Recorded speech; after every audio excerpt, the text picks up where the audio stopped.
Another trial is underway in the saga of Lori Vallow Daybell, the so-called doomsday mom who is already serving life in prison over the killing of her 2 kids and her 5th husband's previous wife in Idaho. But this trial takes her to Arizona this time, where she's accused of conspiring to kill her 4th husband, Charles Vallow, in 2019 for his life insurance. Now, opening statements got underway today. And adding to the plot twist of this case, Lori Vallow Daybell is representing herself. As the state has mentioned, they're alleging that insurance money was my motive. Social Security was my motive. Spouses having insurance policies is not a crime. Collecting Social Security is not a crime. Self-defense is not a crime. A family tragedy is not a crime. Now, NBC's Morgan Chesky has been following this trial very closely for us. He joins us now. And this board, I got to say, I've tried to follow it. It is very confusing because so many people are familiar with what happened here. Right. We're talking about this murder, and this happened July 2019. This is September 2019. Gotti, the timeline is complex, confusing. That's why we need such a big bulletin board here. But Lori Vallow Daybell and Chad Daybell, they've already been convicted of murder for the deaths of her 2 children and for Chad Daybell's former wife, Tammy Daybell.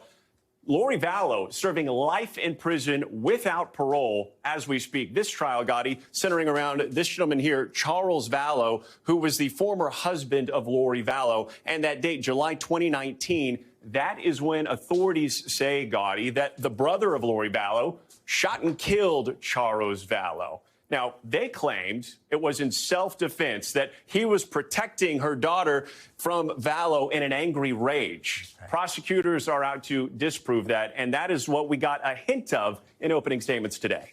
And in opening statements by her, like, why is she representing herself? This is interesting. So I wanted to give you a little hint of what the prosecutors are saying, because they're keying in on that crime scene where he was shot. Hear what they have to say earlier today. Take a listen. When Charles let Lori know he was coming into town, she quickly got the pieces into place. Alex came to her house with a gun. Lori created the way to keep Charles inside the house.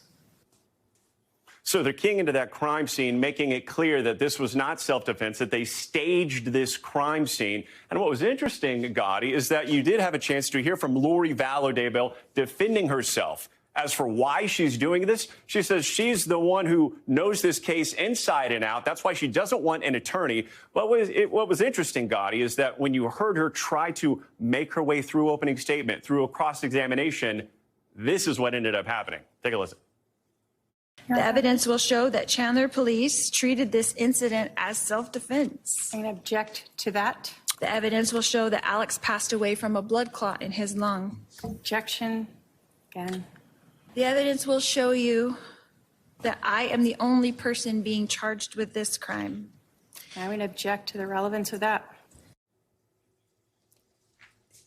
Yeah, one objection after another sustained as prosecutors essentially poked holes in her opening statement and her cross-examinations here, Gotti. And real fast, her last objection there, that I'm the only one being accused of this crime.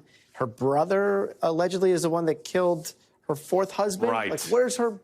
What? Everyone stay with us here. So her brother, Alex Cox, fatally shot Charles Vallow. He claimed self-defense. He died of natural causes just a few months later. That is why, as of this point in time, the only person on trial for the death of Charles Vallow is Lori. Plot always thickens on it this does. case.